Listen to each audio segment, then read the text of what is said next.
Yes, we are a trading nation. That is very obvious. Our prosperity depends on selling.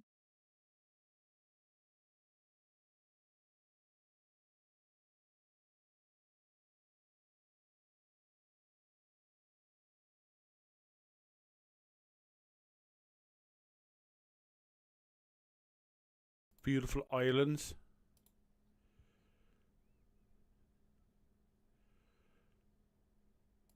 And it's not really Happy Gilmore Day. Just being funny. There is a lot going on today, though. It's 15 minutes to question period. And the Liberals have tied up the game. It's 170 to 170. So the Liberals have 170 seats, and the rest of the parties have 170 seats. The Greens, the Blocs, the NDP, who possibly are going to lose another seat, another MP, that they lost one yesterday, and the Conservatives, of course. So this looks like what is going on in this world. It's a very, very busy Parliament with all the traveling and everything like that's going on. And basically the Liberals getting together they're going to get it looks like by this if the polls are right, they're going to get a majority government. Just so they were so close, so it's not like I don't think many Canadians are going to be up in arms as if they look to the polls. The Liberals have been rising in the polls as well. So, it's a double. It's one of those double thingies kind of thing. But, there is a lot that they said they were going to do. The Conservatives or the Liberals said they were going to do, and they haven't really done. They haven't made any major errors except that Abraham speech, which Mark Carney did. It was just poorly timed, poorly placed, poorly knowledgeable about the historical truce in Quebec. Excuse me. But other than that, maybe a little backpedaling here and there. It's been a very conservative-ish liberal government. So the Conservatives haven't had much to go on. It's really, really busy. But the 170 seats means they always need to get someone. It's not that big of a deal when you got the Greens and everything like that.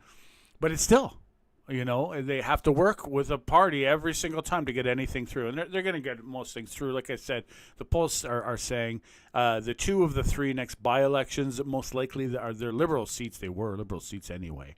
Blair and Freeland. Long-time Liberal seats, right? So, and then the other one, the Liberals won by like one vote. So that'll be a tough one. But they need to, if they win two of the three seats, well, then they have the slightest of majorities government, and that's all they need. It doesn't matter. It just need a majority. In Canada, it doesn't matter how big of a majority it is. It's not like the States where they have a lot of independent thinking politicians who will be like, listen, my people, if I vote for this, they will not elect me, right? They have more of that in the States, that independent from the grassroots, whereas here, once you get into Parliament, people understand you're whipped. Your vote is whipped. They call it whipped. It's old historic horse terminology. So basically, whipped meaning that you do that or, you get out, right, by your own party. So, most votes are that way. Conservatives of all the parties allow their MPs to go other directions, but only on things that aren't vital for the government. Whereas in the States, geez, these Republicans, they'll tear their own government down on one issue that's a very minor federal issue, but a big deal in their riding or their area constituency. So we got 11 more minutes to go. How's the sound? Minor federal. Better than yesterday's sound. Wow. Surprised you guys helped it. So yeah, this is what's going on here, and the NDP I gotta say, the NDP have had the hardest time of all the parties. Jagmeet Singh did. I agree that he did things that he wanted to create things, and there's the dental, and there's a couple other little things. But I think it hurt their party, the NDP, for a while. They're going to have to rebuild because they lost their leader. Their leader was tied to a leader who became very unpopular, and thus tied to that, the whole party became it. Now, a new leader can change that up, but they need a new leader, and it's going to be about a month. They have 100,000 members, so the NDP aren't doing that bad. It's just they didn't do any good win. They didn't get any wins, and that's just, hey, and even Jagmeet Singh said it. He said, "I'd rather do something and lose in my next elections than survive forever and ever and have nothing accomplished." Of course, that is the worst paraphrase possible, but that's there you have it. That's what it is, from here at least. At least Singh had the integrity to step down, says Jolly Squash. Yeah, he stepped down. He stepped down into retirement. I think it was a smart thing to do, as though it would have. I think it could have. Having Jag, I think Jag, it would have been awful for him though. But Jagmeet Singh, it would have been good to have him up to now, like resign now, or the day that they got the new leader, no interim leader. I think it would have been better because it would have been a way for the NDP to shake off the Trudeau shackles, right? As the Liberals have gone almost conservative, the NDP have a wide open space, and Jagmeet Singh was known, and he could have done the questions every time. I think it would have been helpful for the party, but it would have been awful for Jagmeet. You know what I mean? They're like the media's reporter would have destroyed the party. Every question they gave him would have been like, "What did you think about how you destroyed the party?" And he would have had to say over and over, well, I wanted to get things done like the dental, like the medical, like this and that, so blah, blah, blah, blah, blah. It would have been awful. So understandable that he quit, but it would have been helpful, I think. But once the NDP have a new leader, I think most likely, I think the leader will come out of the House. But there's this Avi guy. It's possible. He's apparently. We'll see how that goes. Oh, those are flagged. Peepadol, Joe. There, I let it open for you. I opened it for you, but I just let you know that those comments are automatically on this channel. I work hard on the comments, but most channels they leave it to the bots, so you're commenting and no one even sees it except you. You see it, but and are unaware that no one else does unless you do a verification on all your comments. But I'll let you know. I got it. What it is the operator of the channel, or whoever that is the owner or operator, has to dig it out of the file that's been flagged and has to read them all and all. It's an automatic thing. It's not. It became because of legislation, so it's not even like they wanted to do it. But it is what it is for the comments. Just let you know, and that's how it is with all comments. What happens is a channel may get it. I don't know, but it's watching. I dig them out, so don't worry. Pierre 2026. You think so? I don't think we're going to see an election. Personally, I don't think we're going to see an election this year. I think that. At least till October, the Liberals, I think, will have a strong mandate. The people have decided that they want to have a international, smart, connected banker to deal with Trump, I think. We're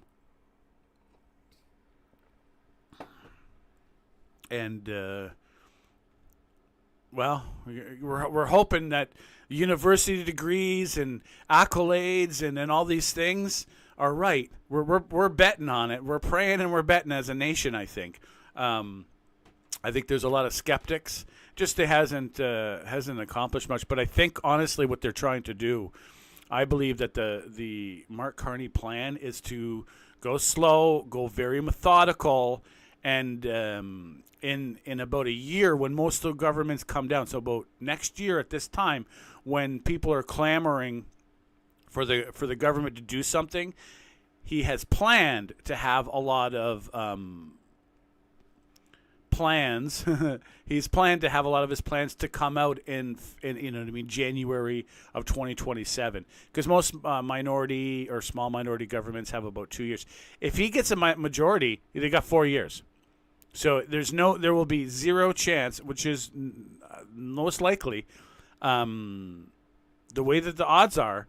So saying all of that, it looks like the Liberals will have a 4-year mandate, and we'll know in about a month when these by-elections come out.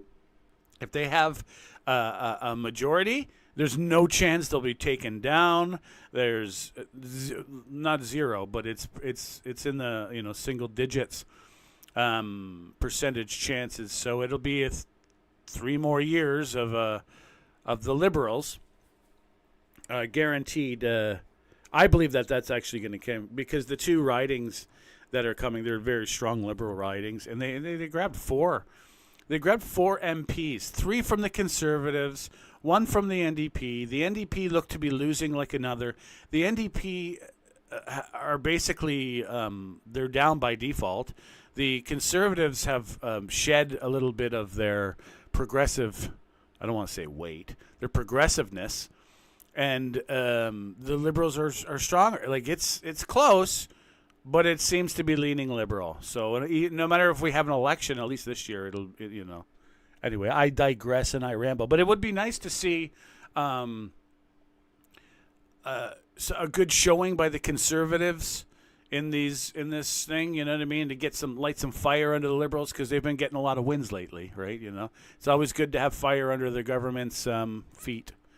All right, we are going live to Parliament. This is just the member from Winnipeg this morning. Is there anything inside of this agreement for Canadians? And I'm just going to keep talking while we're just discussing, while they're doing their discussions. We're almost there. 3 minutes, folks. 3 minutes. And, it's hot. So it's working overtime here. There we go. Yeah, it's a wonderful thing going on. But like I said, if you're a Conservative fan, if you're leaning on that sports team, it is a tough one. It's going to be a tough slog for the for the Conservatives, because the Conservatives, as opposition, the way they get the most of their juice, you know what I mean, political juice, they get it, and it's from finding errors that the government has done.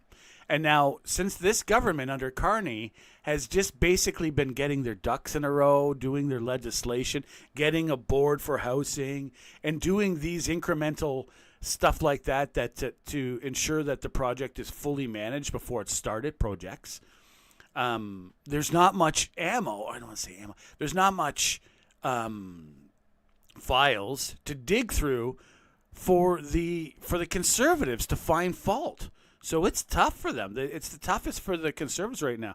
Once they start start spending money into policies that aren't lawyerly, that are actually building things, there will be mistakes, right? Like they'll build a road to nowhere, or they'll build signs that were the wrong color, and they ordered 5,000 that are the wrong color, and so there's like 5,000 pink signs that they didn't use. Something silly like that. Mistakes happen, right? If no one works, no one screws up, right? But so that's where the Liberals are at. They're working, but they're doing the paper part where it's not implementing anything. But as soon as that happens, the Liberals will find, the Conservatives will find things. So that's, like I said, that's why I believe next October is going to be their first opportunity for MPs like this, Zad, and MP Brock, who are like, they're I call them like specialists You know what I mean? They're specialists. Zayed is more of a he has a way of talking about detailed legalish matters and bringing it to a humor, a little bit of humor. MP Brock is like he's like the hammer that comes in on committee and finds digs, and you know what I mean? Not just a hammer. He's the he's the archaeologist, which is great. Which is really great. Great for TV, great for the nation building and this and that, thinking everything's working when you're, anyway. It's 2:00, and we are waiting on the Speaker of the House to call statements by members. Yeah, and it's not Happy Gilmore Day. I'm going to delete that. I'm just trying to be funny. Yes. Pierre. Pierre's got to his first international success. He did a good job. I think his international foyer to England and Germany were fairly successful. I say it's successful because there was no errors that the reporters were looking. They were looking, but they found no errors. I found no errors. I found he struck a nice balance of not being critical of Canada and almost at all, but just, and leaning on where Canada can go forward and looking for areas for trade and stuff like that, trade and security. Excuse me. Boy, that coffee tastes actually good today. Exceptionally good. Do you have your coffee? If you don't have your coffee, the Speaker of the House. Oh, okay, that's why. Here we go. I'm a minute behind. I am so sorry. So Chi from Spadina Harborfront. Beautiful area of the country. Okay, we are live. But at every table where decisions are made. Parliament. Happy International Women's Day. Thank you. The honourable member for Kitchener South Hespeler. Mr. Speaker, the Liberals have a bad habit of announcing big programs for big money that don't actually work. In South Kitchener, Mohammed Kashvani invested $1.6 million of his own savings and loans to build Angus Valley Montessori, a beautiful childcare centre that can serve 100 children. Parents are calling every day. More than 450 families are on the wait list. Yet, those spaces are almost all sitting empty. Why? Because their subsidy system is broken. The federal government takes money from taxpayers in Kitchener, brings it up to Ottawa, sends some of that to the province sends some of that to the municipality, and at the end of that chain, 450 tax-paying families are not seeing a dime of what they put into the system. The Liberals want to take credit for a universal childcare system, but they never take responsibility when 14,000 families in Waterloo Region cannot find proper childcare. Mr. Speaker, I call on the Liberals to fix their broken childcare system so that Mr. Kashvani and his wife can live their dream of providing high-quality childcare to my friends and neighbours in Kitchener. Conservatives will restore childcare. The honourable member for Hamilton West Ancaster. I'm honoured to rise as the Member of Parliament for Hamilton West Ancaster Dundas. In less than a year, our government is delivering for Canadians. We've cut income taxes, we're delivered affordable childcare and affordability tax credits, we're strengthening Buy Canadian procurement to support Canadian workers and Canadian industry, and we're investing in the infrastructure that Canada relies on: ports, transit, Hamilton's LRT project, roads and bridges, sports facilities, and recreation centres.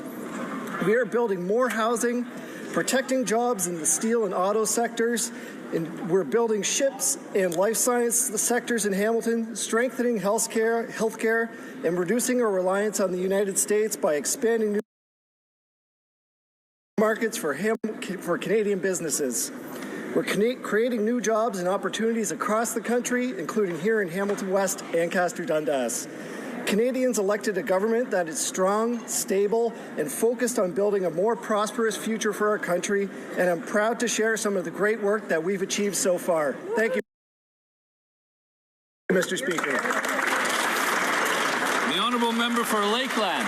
The Liberals love to censor and control Canadians. Their Bill C-18 blocks Canadians from news on social media. C-11 controls what Canadians see and say online. Their extra quote online harms bill, yet the laws to combat it exist but aren't enforced.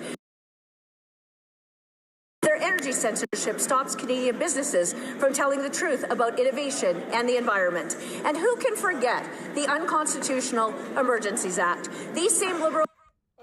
I just want to pause for a quick second.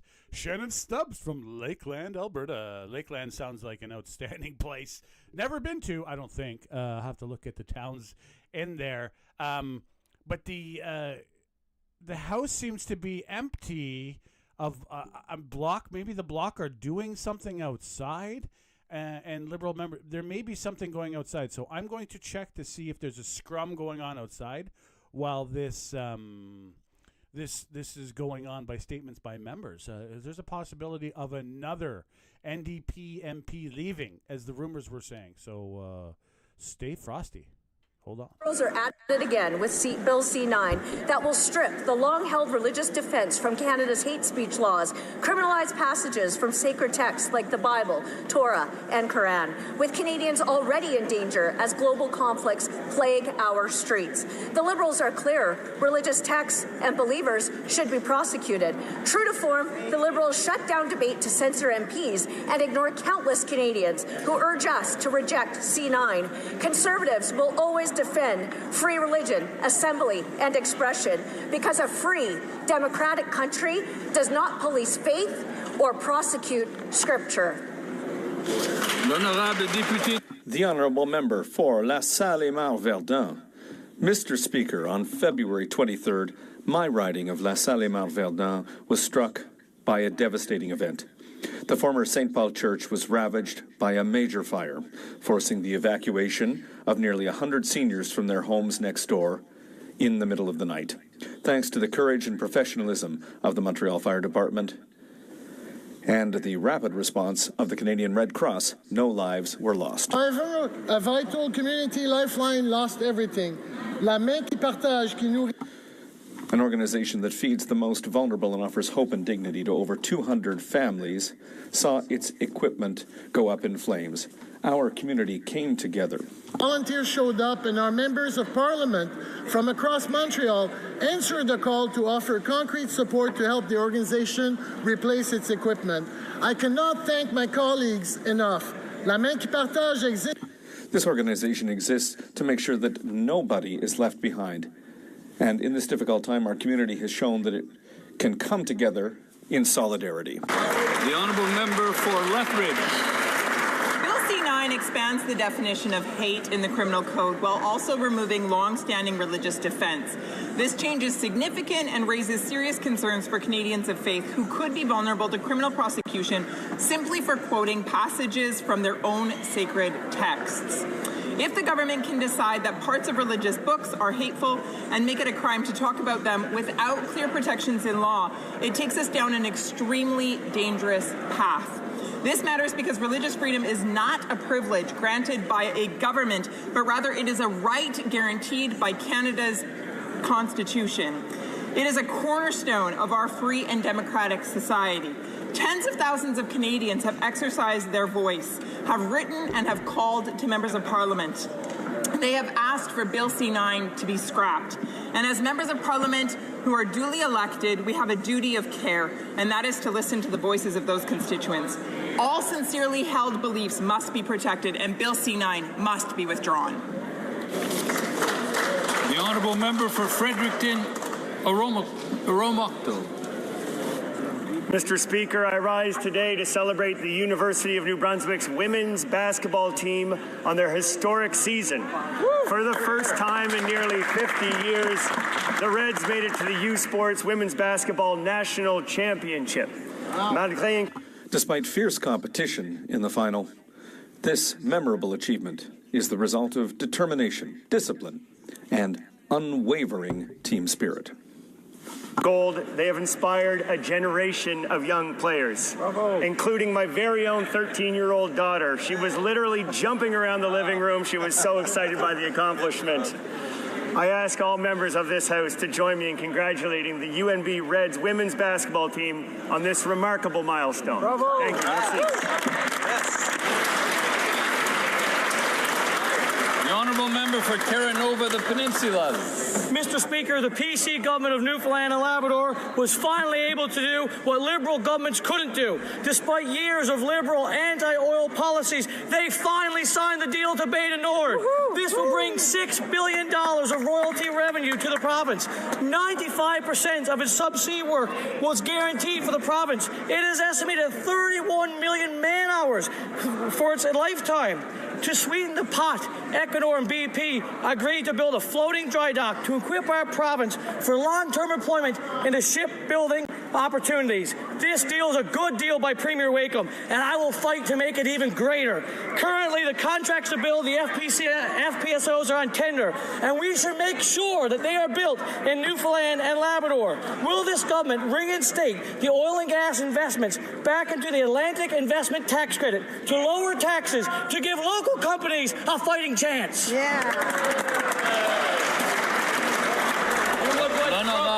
I don't want to go too hard into this. I know people hate it when I say it, but the oil and gas industry in Canada is about to get a little bit more trouble. Guyana just discovered, just beside Guyana, Suriname, beside Venezuela, they just discovered on the off the shores near Venezuela, huge.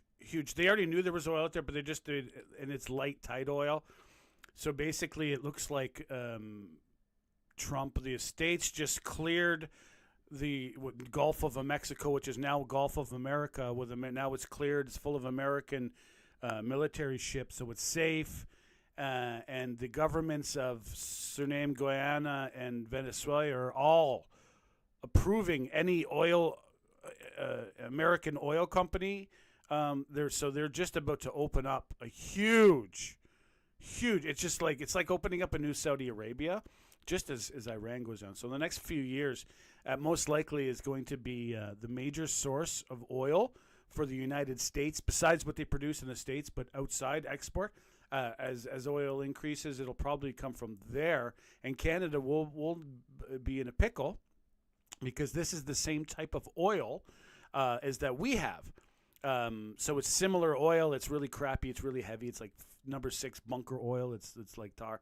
It needs a lot of process. It needs heating just to pump it out. It needs heating just to process. You know what I mean? So we'll have to find new markets.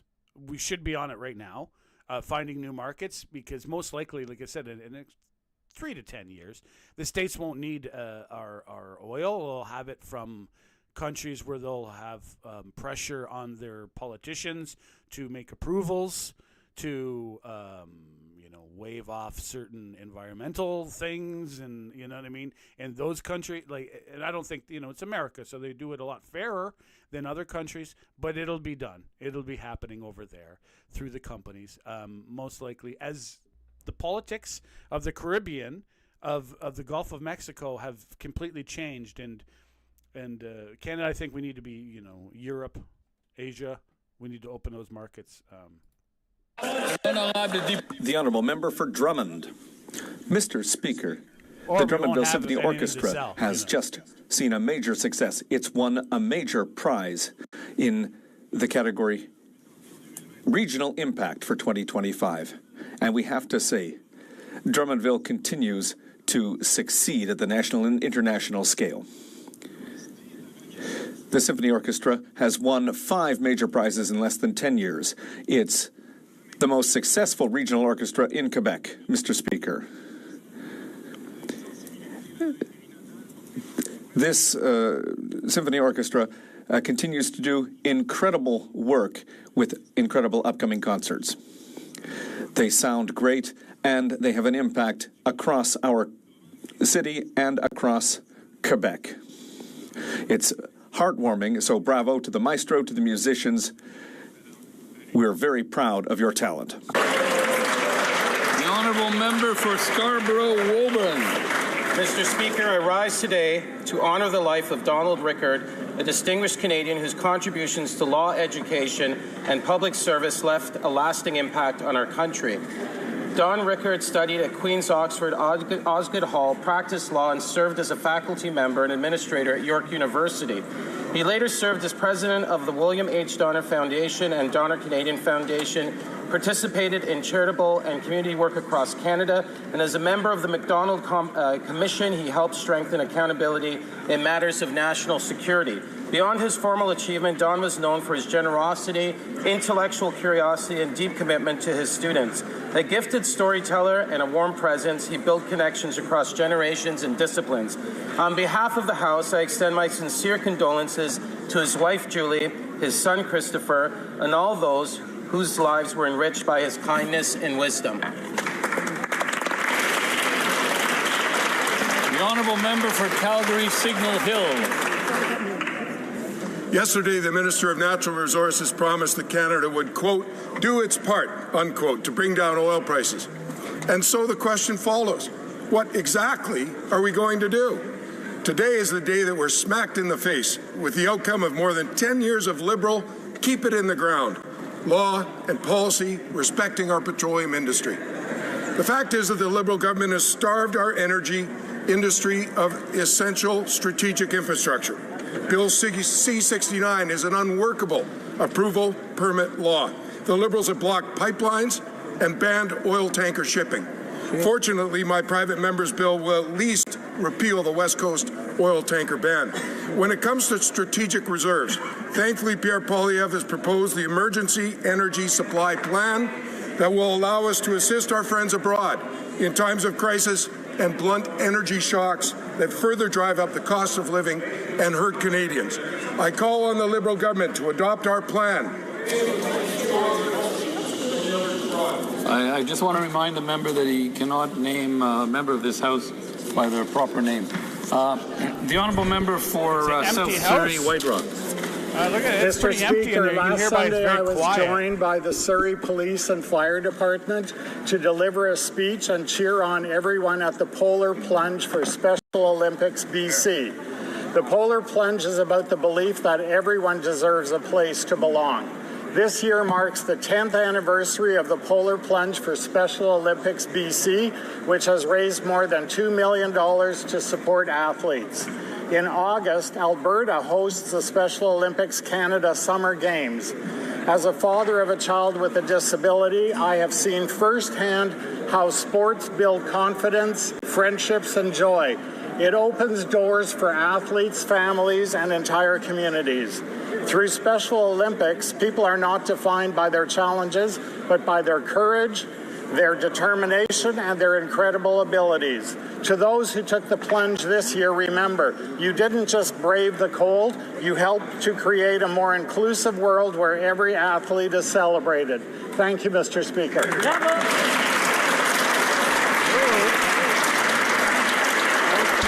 The honourable member for Newmarket Aurora. There have always been conflicts abroad, but we have never seen them spill onto our streets the way that it has under this Liberal government. Last week, 3 synagogues were shot at in the GTA, and now an Iranian dissident has gone missing, which is being investigated as a homicide. So today we're calling on the Liberals to table a plan within 1 week to do the following. Enforce deportation orders for regime officials, includes the loopholes that allow them to stay here in Canada. Coordinate Canada's Iranian sanctions to ensure effective compliance. End the regime's money laundering efforts here in Canada.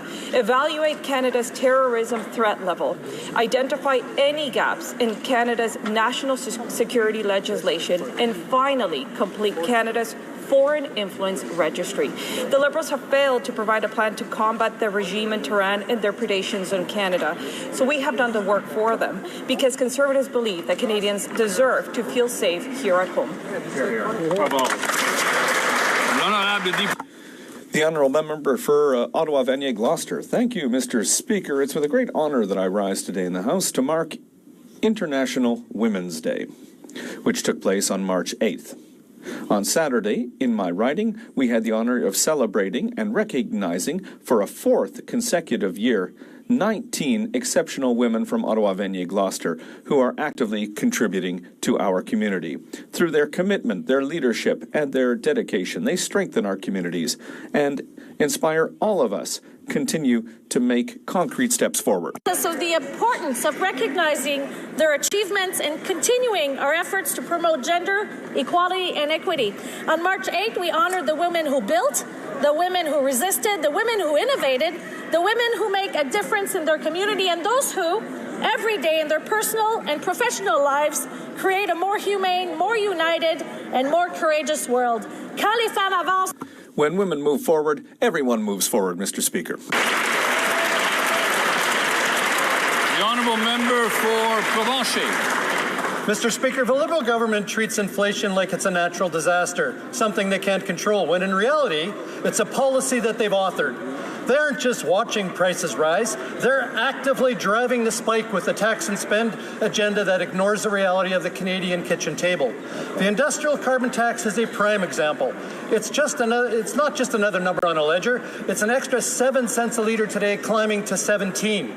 These taxes and red tape hit our farmers, our truckers, our food processors like a man-made storm. Canadians see the carnage at every stage, from the fuel needed to plant the seed to the final total at the grocery checkout. This affordability crisis was made right here in Ottawa by the members on the other side of this House. That's right. They keep pointing south of the border to shift the blame, but they... It's time to make decisions that favor our families. And finally, Mr. Speaker, it's time to bring back hope for a better Canada. The honourable member for Richmond East, Steveston. Mr. Speaker, the Kidney Foundation of Canada is on the Hill this week. March 12th is World Kidney Day, and the Foundation is launching its National Strategic Framework for Chronic Kidney Disease, Canada's first unified roadmap to move kidney care from reactive and fragmented to proactive, coordinated, and resilient. As someone born with a solitary kidney who has undergone dialysis and received a transplant, I know the importance of early detection, timely treatment, and strong medical teams. I'm grateful to all the medical professionals and organizations like Canadian Blood Services that offer hope to patients nationwide. Thanks to the dedicated medical and transplant team at Vancouver General Hospital, I am here today. I thank the Kidney Foundation for its leadership and commitment to a healthier future.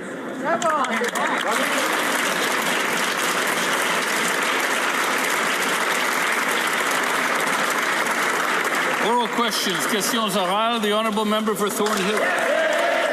Yesterday, the Minister of Natural Resources made the absurd promise that Canada would, quote, do its part to help stabilize global oil markets.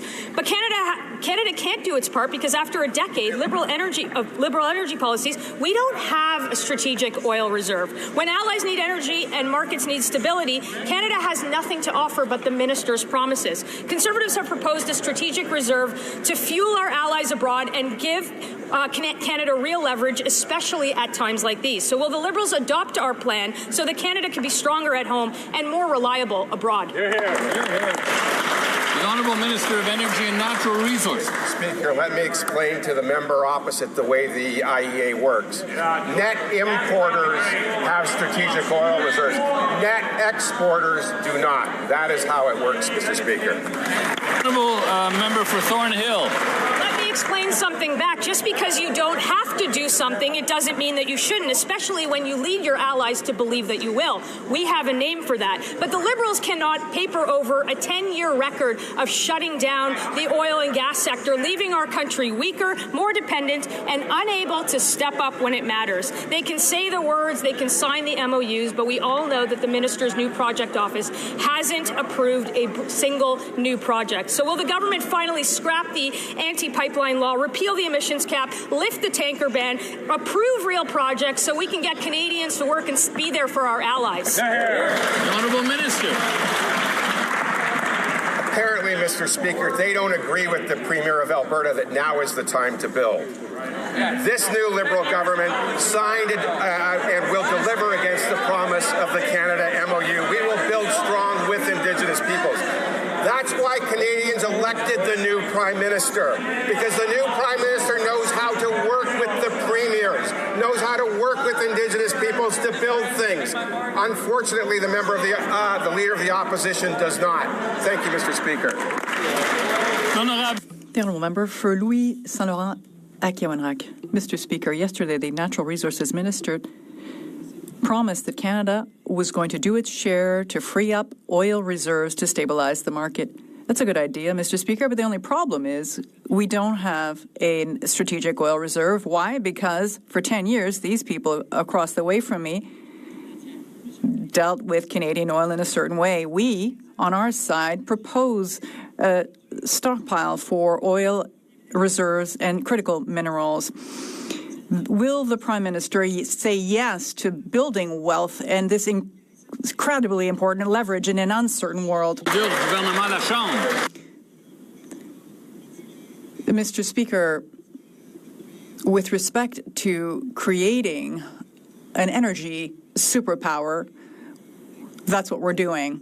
The minister just explained that exporting countries generally do not have reserves, but importing countries do. Canada will also be a renewable energy superpower, whether we're talking about selling uranium, supporting renewable energy and technology throughout this country. Canada is an energetic superpower, conventional and renewable, and will remain that way.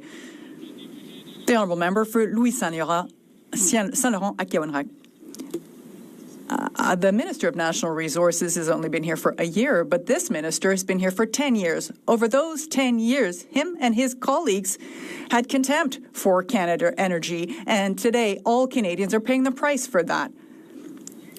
Also, Mr. Speaker, there is a food inflation problem here. Canada is a great country in the G7, but has the worst food inflation, 7.3%. Result, Mr. Speaker, families of Saint-Georges-de-Beauce go grocery shopping, and 15 kilometers away, it costs them less expensive on the other side of the border. Why do Canadians have to pay more for their groceries?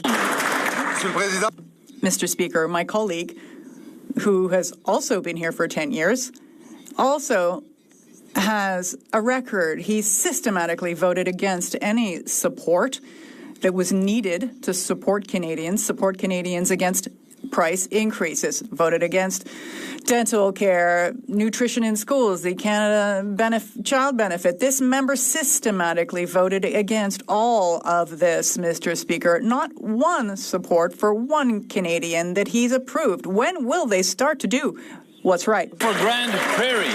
Mr. Speaker, we can't control what's happening abroad, but we can fix things here at home. The majority of Canadians now report that they're worse off today than when this Prime Minister took office. And, Mr. Speaker, they're right. Under his leadership, Canada now has the worst food price inflation and the only shrinking economy in the G7. This Liberal Prime Minister was warned that imposing his industrial carbon tax and adding a fuel standard tax that's now at 7 cents, that he's rising to 17 cents a litre, would drive up prices, but he did it anyway, Mr. Speaker.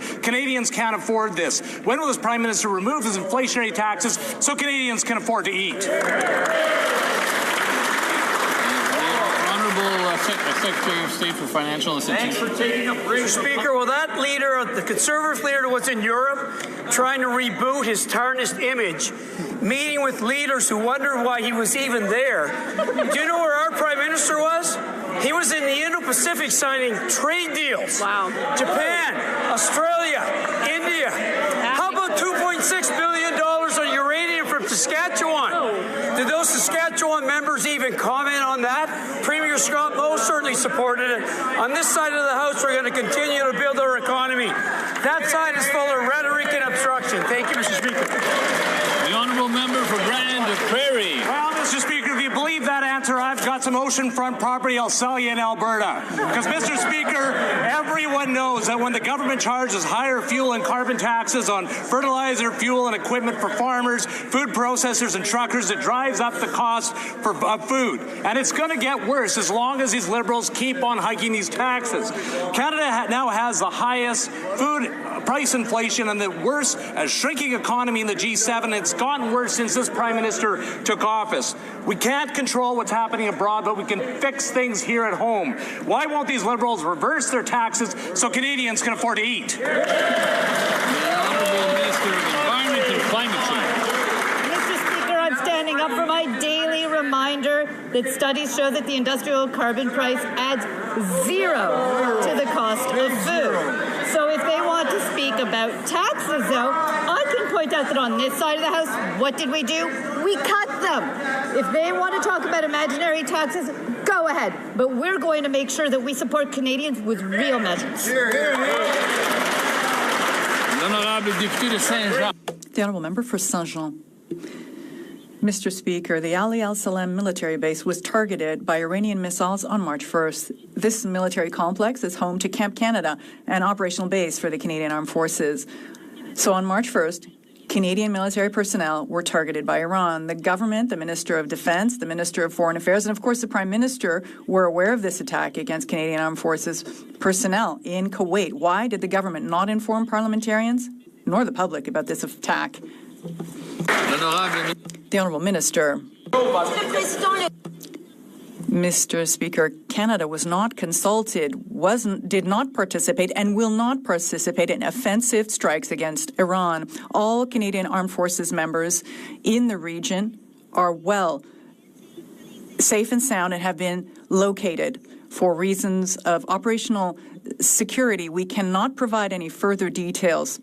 But I would like to thank the Canadian Armed Forces for their hard work on a daily basis for our country. Thank you. The Honourable Member for Saint-Jean. Mr. Speaker, on Monday, March 9th, the government proposed a take-note debate on the conflict in the Middle East in response to requests from the Bloc Québécois and the Conservative Party. It had been 8 days since the Ali al-Salem military base had been attacked by Iranian missiles. 8 days, and they did not see fit to mention this to parliamentarians. It was La Presse, the newspaper, that made this information public. We wouldn't know about it today if it were up to the Liberals. Are there other attacks like this that the government is trying to hide from us, and why should we trust them? The Honourable Minister. Mr. Speaker, as I stated, all Canadian Armed Forces members in the region are safe and sound, and were located. As we continue to say, Canada reaffirms that international law applies, binds all actors, including the United States and Israel. They must respect international rules.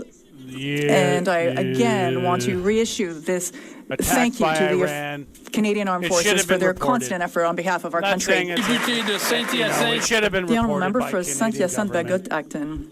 They should have. At the beginning of the conflict, the Prime Minister said he supported the United States and Israel.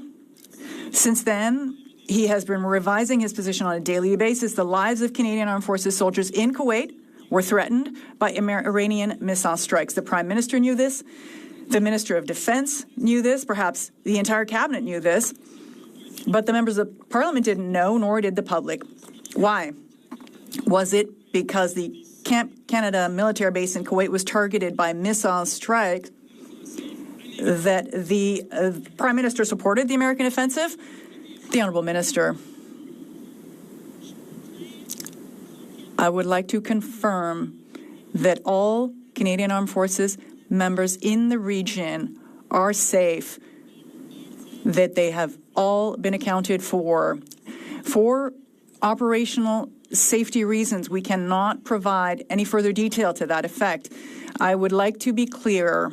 Canada was not consulted, did not participate, and has no intention to participate in offensive strikes against Iran. Period. The Honourable Member for Lethbridge. The Liberals blame the world for the fact that families are struggling more than ever to make ends meet. But it's actually this government's policies here at home that are driving up the cost of food. Canada has the highest food inflation rate out of the G7. And a big factor in this is the hidden carbon tax, also known as the Clean Fuel Standard. It's making life more expensive because it's driving up the cost of fuel for trucks and farmers and fishermen. And so when will the Liberals take responsibility for their own actions here at home and take off these taxes that are punitive for Canadians? The Honourable Minister of the Environment and Climate Change. Mr. Speaker, it seems like the members opposite from the Conservative Party have a big interest in the clean fuel standards. So let me talk to them and to their constituents about the opportunities that are created by this. Because canola farmers in Alberta will actually see an increase in the value of their product. They will actually see an increase in their farm revenue. We actually see the Imperial Diesel renewable diesel facility that's going to use up or require 50% of the canola that's produced in Alberta. This is an opportunity for farmers in her riding and all of the rest of her caucus members. We stand up for Alberta. The honourable member for Lethbridge. Of touch with the people in Western Canada, and I would dare say all Canadians would like them to believe that there's a benefit to this tax, that there's a benefit to driving up the cost of groceries and forcing seniors have to choose between groceries and their medication, or having families choose between are they going to give their daughter formula or are they going to cut back on the essential amount. These are the types of tough decisions that our Canadians are making. And the minister says that this is an opportunity for them. An opportunity. When will this government listen to Canadians, see Canadians for what they're saying and the challenges that they're facing, and do something about it? The Honourable Government House Leader. Mr. Speaker, judging from recent opinion polling, it is not us who is out of touch with the people of Alberta, Mr. Speaker. It is, in fact, this Liberal government that is delivering on the promise of a memorandum of understanding with the province of Alberta. It is this government that is making markets and creating revenues and increasing the incomes of canola farmers across Alberta, Manitoba, Saskatchewan. Mr. Speaker, the question is for the opposition, when will they get behind this Western Canadian agenda? The honourable member for New Tecumseh, Gwillimbury. Mr. Speaker, Canadians watching know this government always has an excuse ready, but they can't keep passing the buck when we have the highest food inflation and the worst economic growth in the G7. Backward Liberal policies imposed domestically, like the industrial carbon tax and the fuel standard tax, are harming our economy and making life more expensive for Canadians. Enough excuses. Will the Liberals scrap these self-inflicted taxes they are forcing on Canadians? The Honourable Parliamentary Secretary. Speaker, enough excuses, enough rhetoric from that side of the House. This is a government that is supporting Canadians right across the country. We have delivered on the groceries benefit, which in my riding is going to help over 30,000 of my constituents. I expected similar in that member's riding as well, Mr. Speaker. That benefit is going to help deliver close to $1,900 this year for a family of 4. It's the kind of part of our plan that is making an actual difference in the lives of Canadians. So when are these Conservatives going to get on board and back us up? The honourable member for New Tecumseh, Gwillimbury. Well, Mr. Speaker, how can Canada stand on its own 2 feet in the world if the Liberals keep cutting our legs out from under us? Amid global instability, the government should be doing everything it can to make life more affordable right here at home.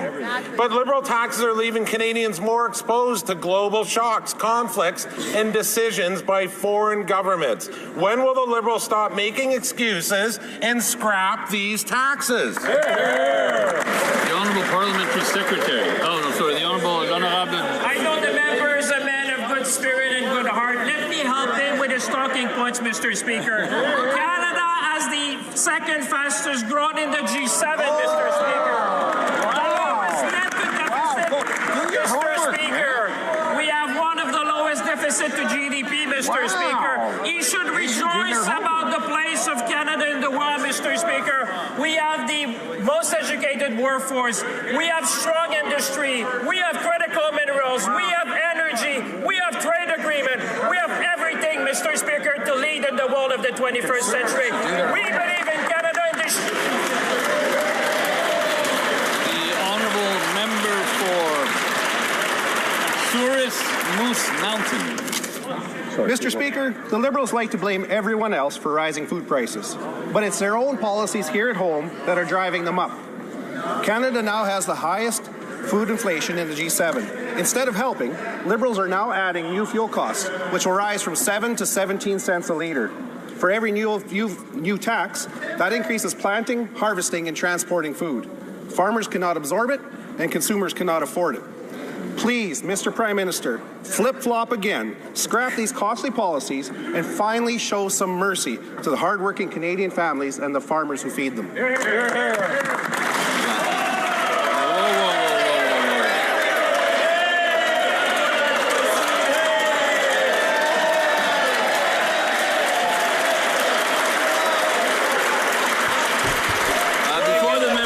starts. I just want to remember, the member for Kelowna.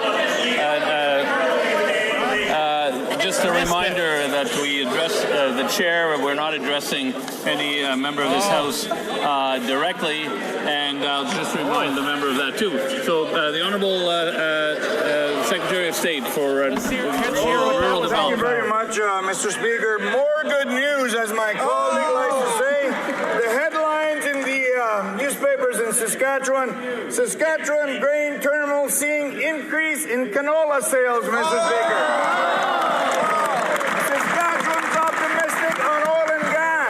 Saskatchewan is building, Mr. Speaker. Why is Saskatchewan building? Because Canada works. That was a message we heard from the Conservative opposition for the last 10 years.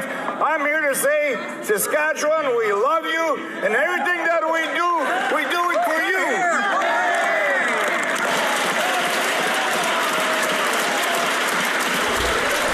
Well, that was very upbeat.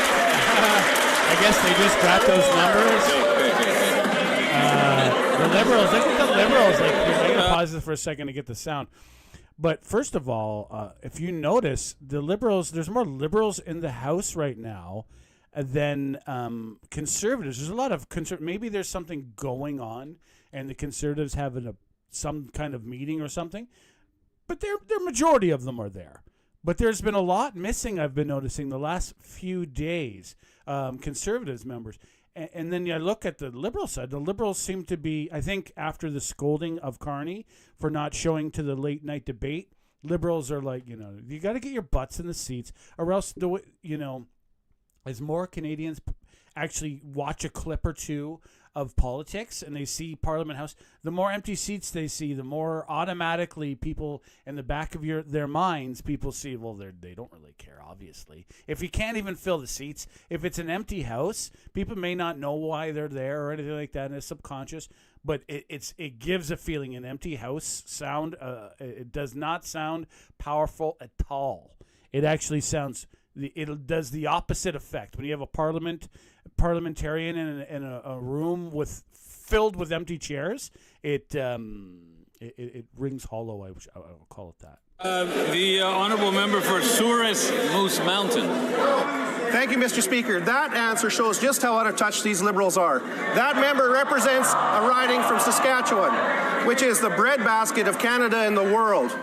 Yet there has been 27 confirmed cases of scurvy in that member's riding. These aren't people who are coming over in wooden ships across the Atlantic in the 1600s. Unfortunately, this is just another day in Liberal Canada. When will this government be morally or ethically serious and stop these crazy policies that are driving up food inflation in Canada? The Honourable Secretary of State for Rural Development. Mr. Speaker, I've been trying to speak with our Premier, Scott Moe, in Saskatchewan, but I can't get a hold of him. He's too busy signing deal after deal with their Prime Minister, which means benefits after benefits after benefits for the Saskatchewan people.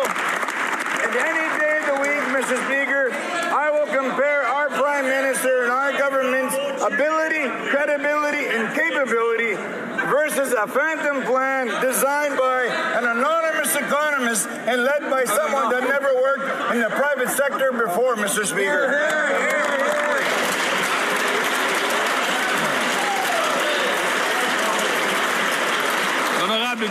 The Honourable Member for Chicoutimi-Lifield. Mr. Speaker, the rising cost of living is hitting constituents, Quebecers and Canadians hard. This is still the last exchange.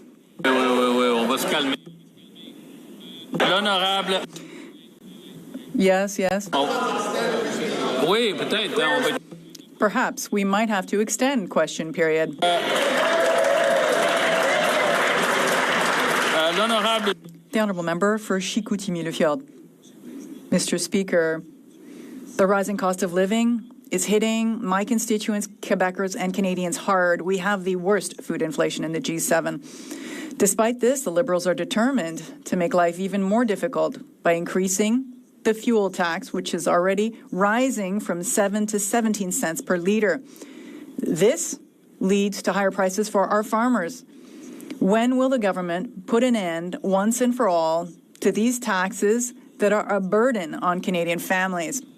The Honourable Minister. Thank you very much, Mr. Speaker. With all the respect I have for my colleagues, I'm sad to hear him rise here in the House, whereas when he had all these opportunities to defend his constituents, to fight for affordability, the cost of living, their buying power, he always failed to sign on. The benefit, the groceries benefit, he didn't sign on for that.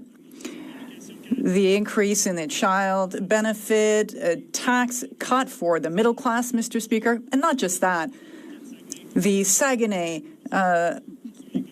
work that's been done that's good for his economy and the economy in Quebec. The Honourable Member for Abitibi-Témiscamingue. Mr. Speaker, yesterday, Public Accounts Committee unanimously voted, that includes my Liberal colleagues, a motion calling for an inquiry on the failures of Phoenix, ArriveCam, and Curem. The National Assembly of Quebec also unanimously called for an inquiry. What happens at the federal level is taxpayer money that ends up going into these useless IT systems. Billions of dollars could have been better invested elsewhere. When will there be an independent public inquiry? Mr. Speaker, let me be perfectly clear with that member. The government tabled a response at the Public Accounts Committee in January. There was over 50 pages of documentation on the progress of the Benefit Delivery Modernization Program that are publicly available and can be found online. So what he has asked for has already been conducted. But Mr. Speaker, just this morning, he also participated in a technical briefing with the department where he learned that the benefits system is providing services to over 7 million Canadians, is on track, and so far the expenditure is under budget. The Honourable Member for Shefford. Mr. Speaker, yesterday the Prime Minister was telling us that we hadn't taken part in a briefing session on Curem. Well, that briefing session was actually happening today and we attended. Conclusion, Curem is still causing problems. Tens of thousands of seniors are still today without their old age security benefits. Bills keep coming in. The problems caused by Curem remain the same, and thousands of people are still experiencing worry and anxiety rather than holding briefing sessions to defend their flawed system. What are the Liberals waiting for to set up an independent public inquiry? The Honourable Minister. Thank you very much, Mr. Speaker. I'd like to commend members at the Bloc who finally rose to the occasion and took this technical briefing that will clarify things for them with respect to Curem. The direct costs of the program are less than anticipated, yes, but 7.7 million Canadians receive OAS through and via Curem. What the Bloc Québécois is proposing is absolutely unacceptable. That would mean millions of seniors would be dependent on an archaic, obsolete system that was vulnerable and was endangering their financial health and safety throughout the country. Honourable Member for Parry Sound, Muskoka. Well, Mr. Speaker, it's a new day, so it means there's another CMHC housing report that's warning that housing starts are falling because projects simply no longer work financially. Government taxes, fees, and regulations now account for up to half of the cost of a new home. Mr. Speaker, when government takes that much, fewer homes get built. So, will the government, this Liberal government, please just listen to the Conservatives, listen to experts, and take the immediate step to improve the economics of housing and eliminate the GST on all new homes? I get it. They gave the GST. There's a large. They eliminated the GST on homes like under $1 million or something like that, $500,000. He's right. He's got a point. It's just the start. When you have half of the cost of a home going to bureaucrats, and governments sustaining their,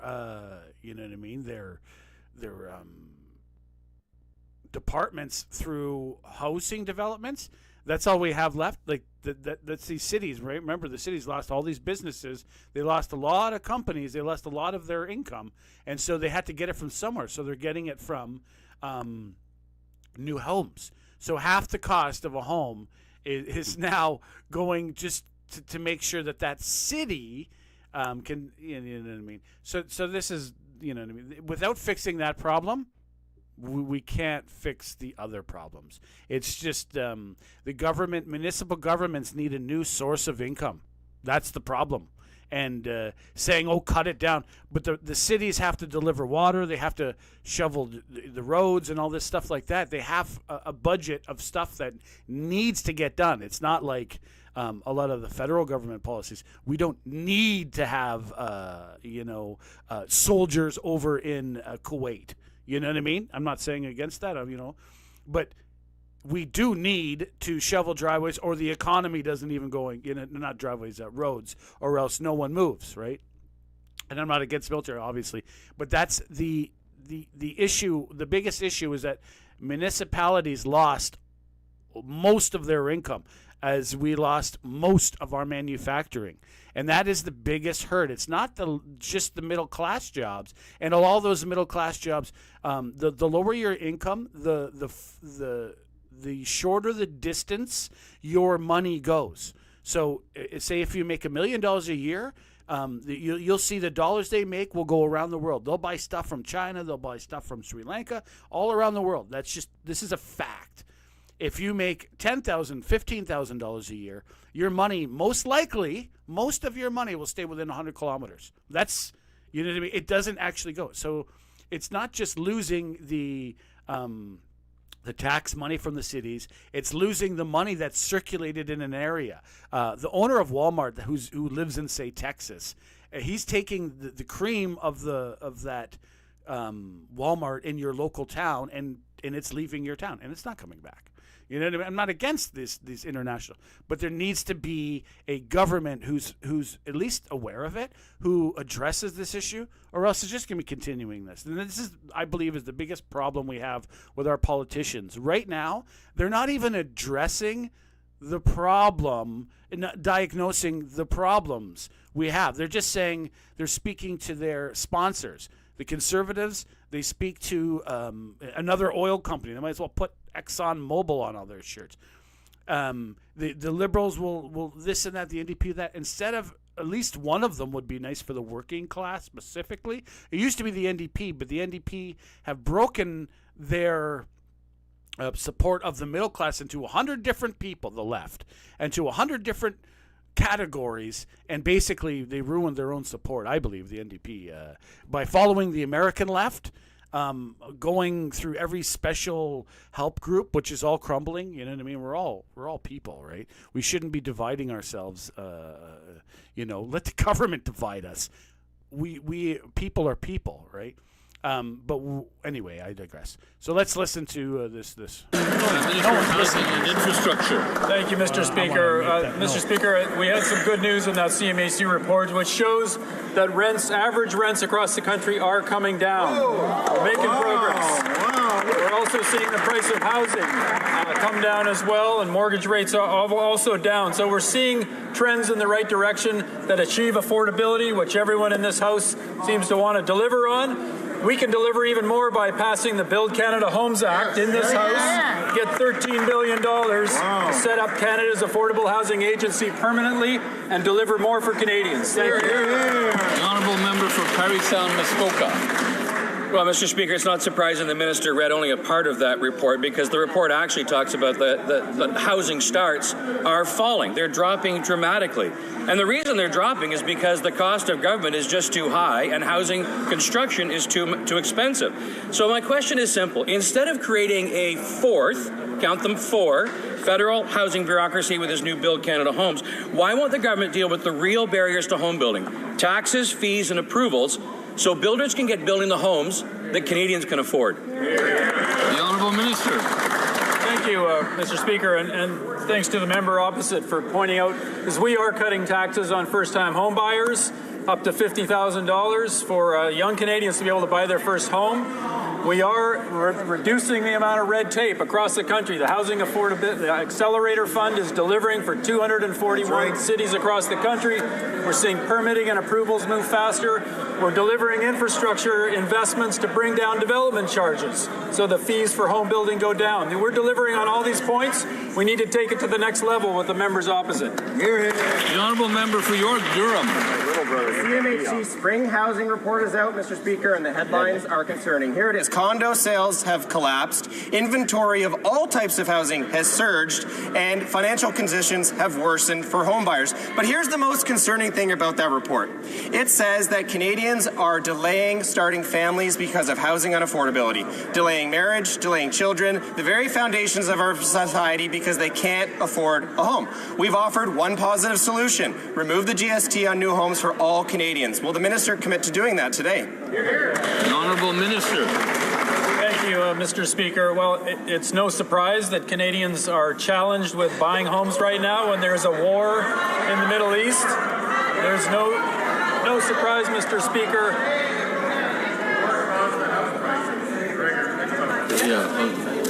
Okay, the member may continue. What? The Middle East? Thank you, Mr. Speaker. Homes in Canada? What?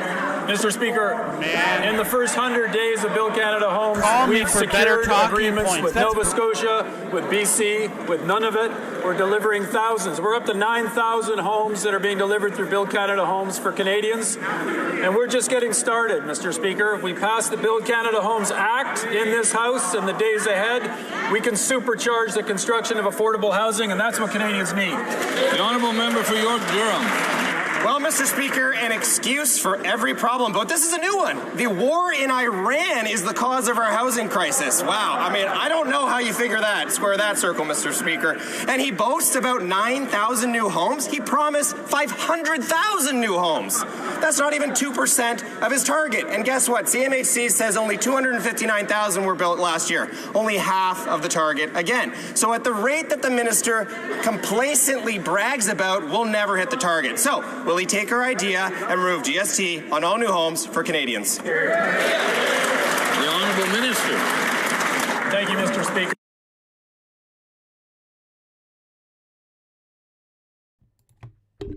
It looks like there's only a couple of people in the comments, so I don't really mind stopping it all the time.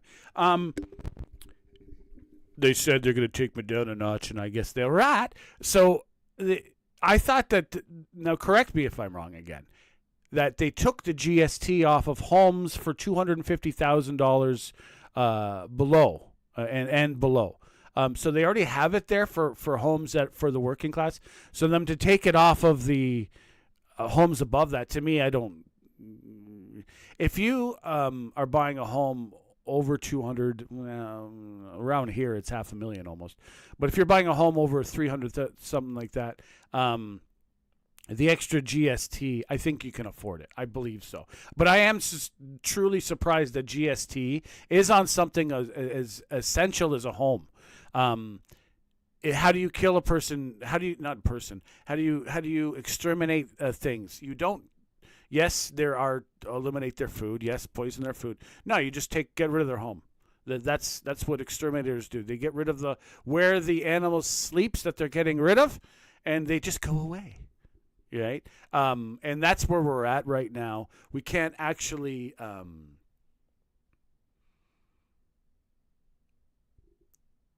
rely on taxes for something that's essential, in my opinion.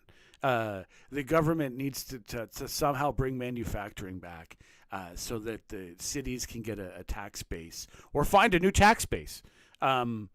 Or else housing is always going to be a problem. It basically, in my opinion, and it kind of makes me a little bit ill, the politicians are managing the decline.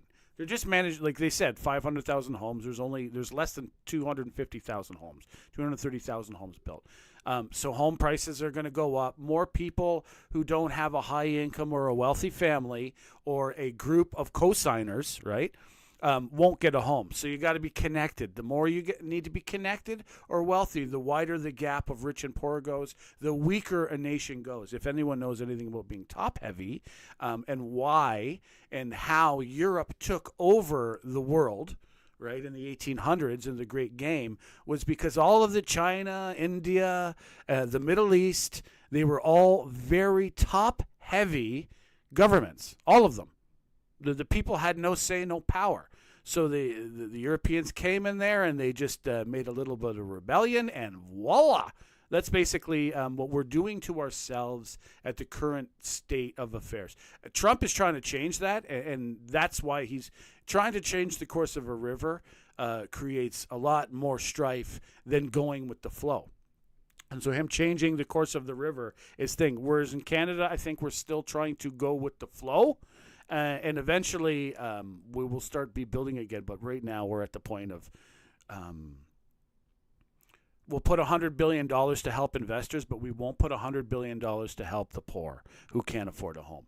And in doing so, it's declining because we already know this. The less educated, the more children, and brilliant children come from poor people as well as rich people. If you have a good education system, which is another problem we're having. Anyway, I go on and I digress, but this is a big issue that won't be fixed.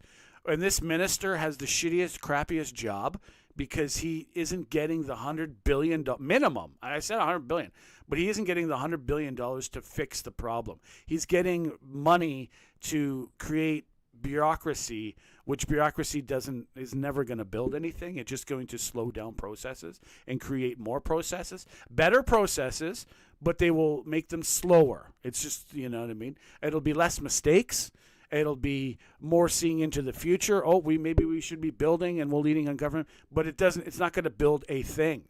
They need to put the money directly into the plumbers, the carpenters' hands if they want to build. It just kind of follows common sense. If you give money to someone who pushes paper, you'll get more paper. That's just how that's just, you know what I mean? The way water flows. And I'm not against it. They will do a good job, but it won't be immediately fixed. And that's why I'm saying is this: the manage of the decline is coming. We're not going to build the $500,000 homes every year. The housing problem is going to get worse. The homeless crisis will get worse. The drug, because when you're hopeless, you're not going to have kids. You'd rather turn to hard drugs than creating a family. When you don't have your own home. And this is what we're doing. And then they're going to increase immigration, which is going to create more strife because we're not helping the new people with Canadian values, right? And I'm not saying any country. You know, when my ancestors came here, they had a lot of stupid ideas, and they needed to be Canadianized ideas. In my opinion, you know, they just came here. I just think of some of the things that a couple generations my parents said, and I'm like, oh my gosh, that's not very Canadian thinking, you know. And anyway, this guy, again, I'm saying it has the worst job because he's not getting the money to fix the problem. I believe that the liberals and the left believe that this is a solution is to the problem is if you're not good enough, homeless, blah blah blah. Some will work their way up, but most will work their way out of the system and will immigrate better people to replace those that are not breeding. And that's I don't know how true that is, obviously. But it seems to be that's what's happening. So I would assume that's their plan. Instead of trying to create our own working class people who are breeding, increasing the population, it's look to other shores and bring in those who want to come into ours. And then, you know what I mean? I believe that's great. But also the problem is you need to have a working class society that's breeding, that's healthy, or else there's going to be a perpetual problem, right? And it doesn't matter which, you know, inside the country, no matter what culture they're originally from, the people that come here should be increasing families, or else, you know what I mean? It's actually it'll be a perpetual problem. Relying on we've realized this. So I know this is half-cocked thought. So you know what I mean. I obviously digress to nothingness. But relying on other nations for materials or people and materials we found out what happened in COVID, right? It's COVID. China locked their doors and they said you're not getting in equipment. And well, what happened to us? Well, you can't rely on other nations to supply our medical equipment. We figured that one out. Didn't work out very well. So we shouldn't create a society that needs to rely on a surplus or a growth of population in other countries to sustain our own. Like I said, that becomes top heavy. And what happens is, most likely what will happen is it's susceptible. It makes our society susceptible. If you don't have people born and raised from whatever culture, I don't care, but born and raised in the country's borders, they have less, not always, but they have less love for that nation, thus won't fight for it as much, right? And that like I said, it happened before. But there's only two people. The good news is that we had a very strong year last year for housing starts across Canada, one of the best in our history. Almost 260,000 homes were started. We need to keep that continuing. Sales are challenged right now. The economy is challenged. This side of the House is focused on delivering for Canada on affordability, boosting our economy, creating jobs, cutting the costs and the challenges that Canadians have. And that starts first and foremost with our housing. So we're going to deliver that with Build Canada Homes. I invite the members opposite to support the act moving forward. Thank you. The Honourable Member for Richmond North Nebraska. Thank you, Mr. Speaker. We all agree that Canada needs to build more housing. But the Liberal solution is to build more bureaucracy. The only thing the Liberals know how to build is more bureaucracy. This is the fourth Liberal housing bureaucracy, Build Canada Homes. It's going to cost Canadians $13 billion, but will only build 5,000 new homes per year, which is 1% of the country's needs. When will this government finally get rid of GST on all new homes rather than build even more bureaucracy? The Honourable Minister of Government Transformation. Thank you, Mr. Speaker. I am very pleased that the colleague across the way is asking this question, because it enables me to underscore that Quebec is the first province to have made an agreement under Build Canada Homes with my colleague, which will lead to the construction of thousands of new homes across the country and in Quebec. And I would invite my colleague to follow this closely, because we will build with speed and ambition. Member for Oakville West. Good news, Mr. Speaker. Earlier today, the Minister of Public Safety tabled an act respecting lawful access with the underlying objective of giving law enforcement agencies the modern tools they need to combat organized crime, as well as further capacity to act swiftly to prevent criminal activities such as extortion.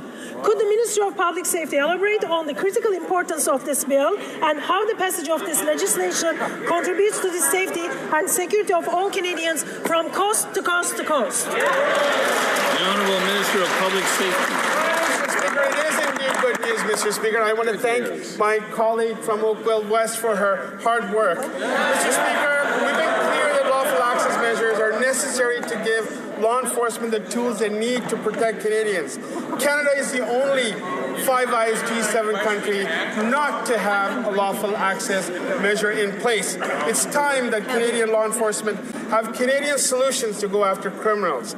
With the new measures proposed in Bill C-22, law enforcement will have the tools they've been asking for to combat childhood sexual exploitation, extortion, human trafficking, and money laundering, Mr. Speaker. I want to ask... The Honourable Member for Dufferin-Caledon.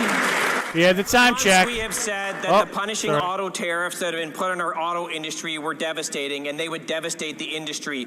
10,000 jobs lost, these Liberals did nothing. 3 plants closed, these Liberals did nothing. $2.5 billion worth of tariffs have been charged to our auto manufacturers, and now the roosters have come home to roost. StatsCan reports that sales of vehicles and light-duty vehicles are down 32%, exports down 32%, parts down 21%. These are the worst export numbers since COVID. When will these Liberals realize they're failing our auto workers? Mr. Speaker, when my colleague and the Conservative talk about the auto sector, I don't know why they're scared about talking about the auto tariffs. I don't know why they're not condemning the trade war against us. And at the same time, I don't know why they're not supporting what another Conservative is saying, Premier Ford, which is supporting a new auto strategy. Notwithstanding all the headwinds against our auto workers, we've been there fighting for them, supporting them, and creating new jobs. I was in Windsor with Premier Ford last week. We just created 3,000 new jobs. I'd like to see. I know, whatever.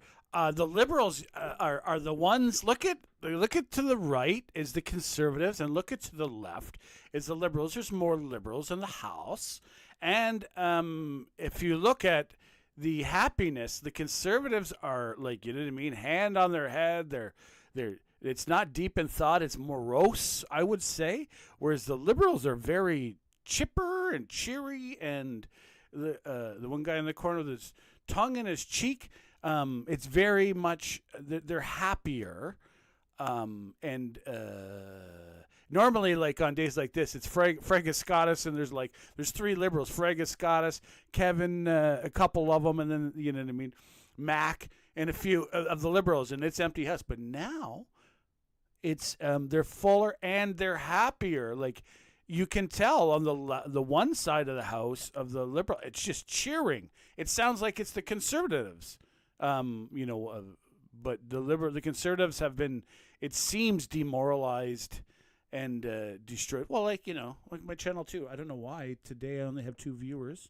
Maybe because yesterday was a bad feed. I don't know, but it seems to be conservative unhappy day. And Liberals chipper. Okay, they should be happy because they have 170 to 170. And I don't know, the Conservatives, they don't reply to me anyway. As usual, this minister's answer to questions about the auto sector are some combination of we're not doing enough and fake news. Look at the results. The results of this are clear. The exports to the United States are down 32% for light-duty and passenger vehicles. 32%. This is billions of dollars. And this is a direct result of the tariffs they said they would have removed by Canada Day of 2025. It's approaching Canada Day of 2026. They failed to get the tariffs off, which they said they would do. The auto industry has been devastated. Why don't they admit their failures and apologize to auto workers and the auto sector? Just a second. I would just like to ask the honourable member for Hamilton West Ancaster, Dundas, to pipe down a bit, or a lot, actually. The Honourable Minister of Industry. Thank you, Mr. Speaker. Who did he ask? Did he ask me to pipe down? I think he said, that's enough from you. No. From Dundas to pipe down a little bit. No, a lot. Oh, okay, I'll pipe down. All right. It's the frustrating weather. Speaker, when we look at the auto workers in the eyes, we know that they know that they can trust us. Why? Because we have a plan, notwithstanding all the headwinds against our auto workers, against the auto workers of the entire world. And this morning, I was in conversation with the new CEO of Audi. We're working on attracting new investments to Canada. We will use our defense procurement to attract new investment in our auto sector. We will use every single levers of this government to make sure that we can defend their jobs. And at the end,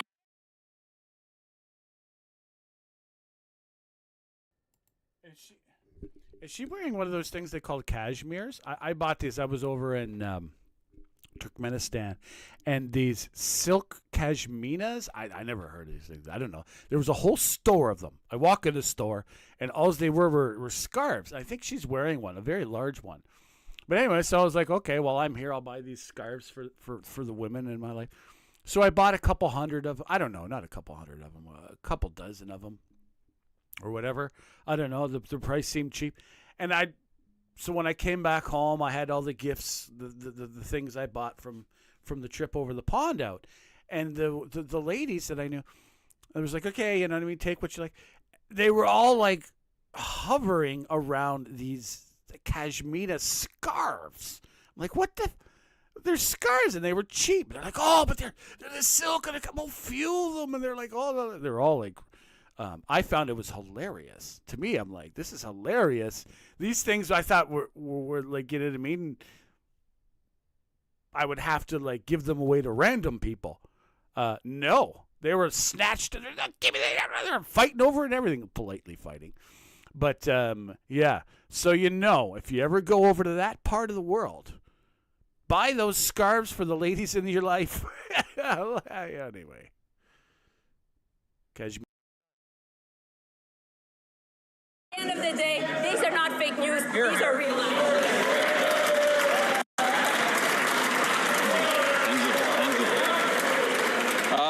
The honourable member for Oshawa.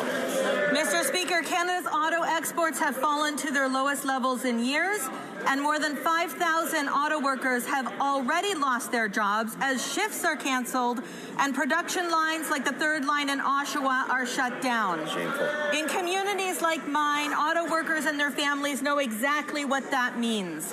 When the auto industry suffers, entire communities feel it.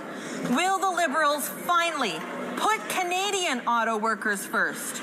Or will they keep using Canadian tax dollars to subsidize foreign-made vehicles while our jobs disappear? L'honorable Ministre de l'Industrie. Mr. Speaker, I have a lot of time and respect for my colleague. I know the Oshawa community is going through hardship right now because of the fact that GM cut the third shift. But she should talk to her colleague as well from the Oshawa region that went to Washington and forgot to advocate for the auto workers back in his riding. First point. Second point, Mr. Speaker, we need to work as one team Canada because now the unions in the U.S. are now in favor of our position, which is no tariffs on auto workers. We need to work and put pressure on the D3, including GM. And I was in conversation with GM this week, and we will make sure that we create jobs. The honourable member for Oshawa. Mr. Speaker, it would be awfully nice if this Liberal government would go to Washington and fight for Canadian auto workers. We cannot control what Donald Trump does, but we do know what we can control, and that's our policies here at home. And the Minister of Industry and the Prime Minister can certainly control their constant flip-flopping. Conservatives have a plan. Scrap rebates for foreign-made EVs and remove the HST on Canadian-made vehicles to spur investment and protect jobs here at home. Will they finally adopt our proposals and join Conservatives in supporting the resilient auto workers in Oshawa and across Canada? The Honourable Government House Leader. Mr. Speaker, the Minister has set out the numerous ways in which we have expressed confidence and support and the complete backing of our auto workers and of our auto sector in Canada. Those are the things we can control, Mr. Speaker. Here's one thing that member can control. Tell her colleague to stop going to Washington and accuse Canadians of putting up a hissy fit in response to unfair, unjust, costly tariffs on our citizens, on our auto sector, and on our workers in Canada. That member should go over a few seats and say, stop the hissy fit talk. Holy schmoly. Like, listen, like that, okay, Mac has been, McKinnon, has been a force on the Liberals in question period of late, like with giving back. This wasn't giving back. What is that, a pill on the table? Giving back. Oh, no, it's a little light. Giving back rhetoric with a little bit of tongue-in-cheek and this and that. But this one was a forceful raw, and you can see the Liberals are all, for the first time, and I'd say like 5 years, literally all in cheer and the morale is very high mode.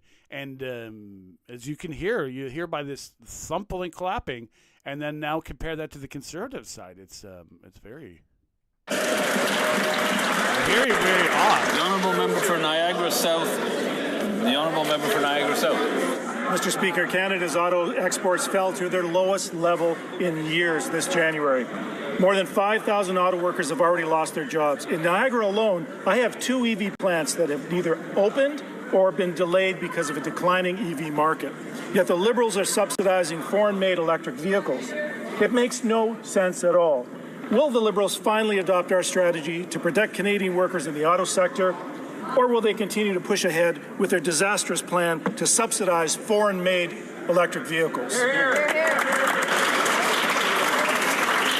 The Honourable Parliamentary Secretary. Mr. Speaker, they talk about the auto sector. What about the workers? What about a vision for this country? What about a plan? We have exactly that. They say they stand for working people. We have an opportunity now to rally around those working people with a serious approach to governance, to policy. It's exactly what we're doing every single day. They quote unions in this House. We have unions back. We have their families back. We will not stop until this country's on the right footing. We're going to get that work done. Member for Swift Current Grasslands Kindred. Speaker, last year the RCMP seized 8 kilograms of fentanyl near Swift Current. This dangerous drug was caught moving through my community. And while the police did a great job catching criminals behind the opioid crisis, their heroic efforts have been undermined by Liberal catch and release. 1 year later, federal Crown prosecutors said they are staying charges against 2 traffickers because they are following their federal policy playbook. So my question is this: what federal policy could possibly justify this decision? The Honourable Minister of Public Safety. Mr. Speaker, let me just say today we introduced Bill C-22, an incredibly important tool that law enforcement from across Canada have been asking for. It will enable law enforcement to address issues such as extortion, intimidation, harassment, Mr. Speaker, also to ensure that those who are exploited by childhood sexual exploitation are given the necessary sentencing that's required. Lawful access will give law enforcement the tools that they've been asking for. The Honourable Member for Swift. They're going to be able to track. This is according to CBC. I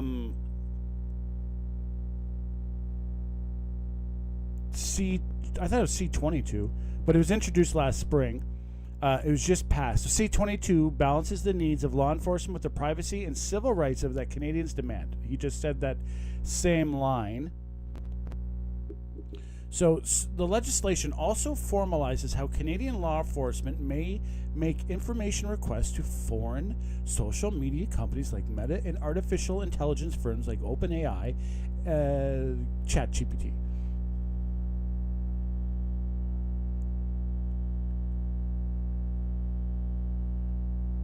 It's basically makes the companies work closer with, law enforcement in Canada. Types of information law enforcement will be included from these companies include IP addresses of suspects who are using false identities on social media, tracking suspects' cell phones. It gives the government the power to introduce regulations requiring core providers, a term that will be defined later, but will include telecom, satellite providers, and others to maintain the capacity of geographically track the users of its products and services, according to the legislation. So they're going to be able to track people. The government says that while the Canadian CSIS can already get a warrant to track a suspect's mobile phone location, though mobile service provider is not required to track where all its users are. So, yes, they can get it, but now they're going to make sure that they're tracking everybody all the time, everywhere, every place. Once that tracking is mandatory, Canada's Security Service would be able to make a legal request to access that tracking software in order to investigate criminals and threats to national security. So they can say, hey, listen, turn on that tracking. We're going to track that guy. Please. Officials said that if CSIS wanted to track a terror suspect, for example, its agents were often forced to physically track them in person at a great expense to the federal government, limiting how many operations they can undertake.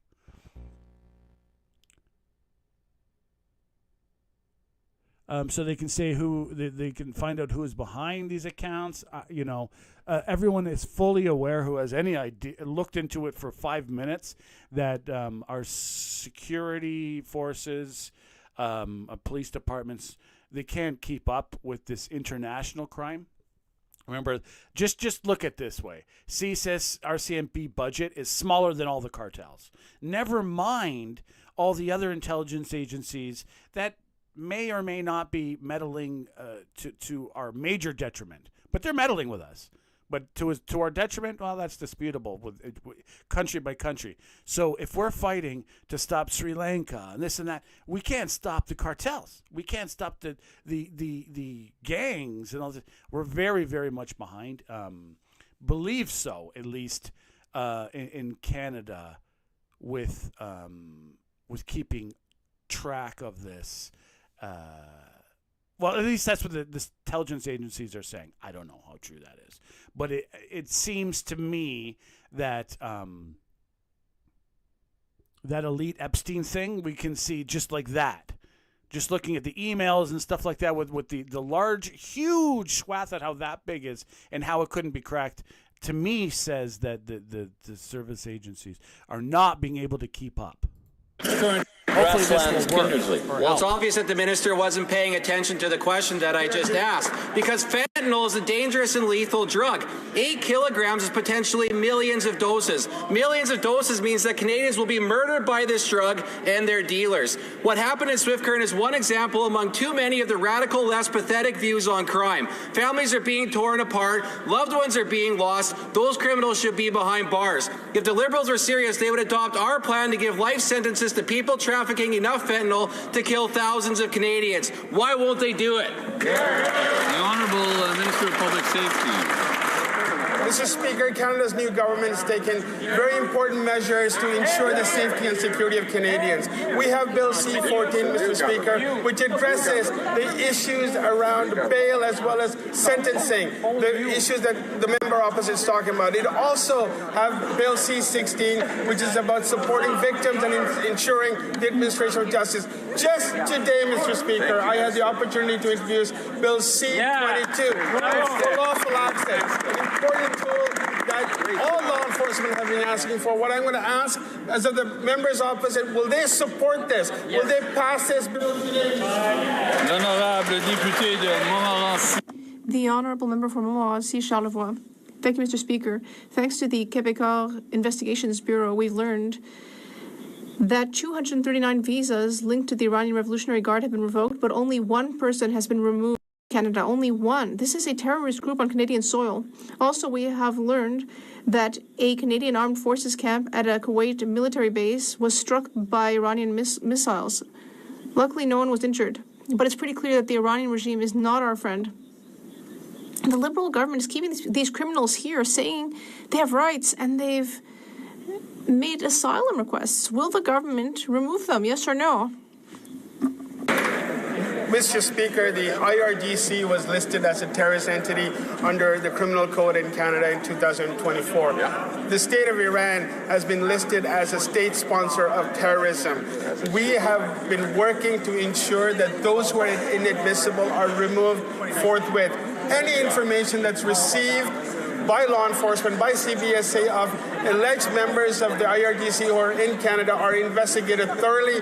The issues that the opposite member is referencing have been addressed, Mr. Speaker. The Honourable Member for Montmorency, Charlevoix. Mr. Speaker, when there's a crime, Liberals tell us that they care about victims. When we ask them to get rid of members of a terrorist organization, they tell us that these people have rights. Listen, Iranian women who are protesting the regime are telling us that they're being photographed by members of the regime. They don't feel safe here in Canada. This week, a critic of the Iranian regime disappeared, and now there's a murder investigation. What will it take for the government to finally deport these 238 members of a recognized terrorist group who are living the good life in Canada at taxpayers' expense? Public safety. Mr. Speaker, to be clear, the number that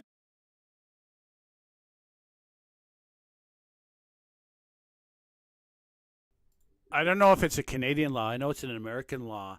But you can't send somebody back or to a country where they are going to go to harms.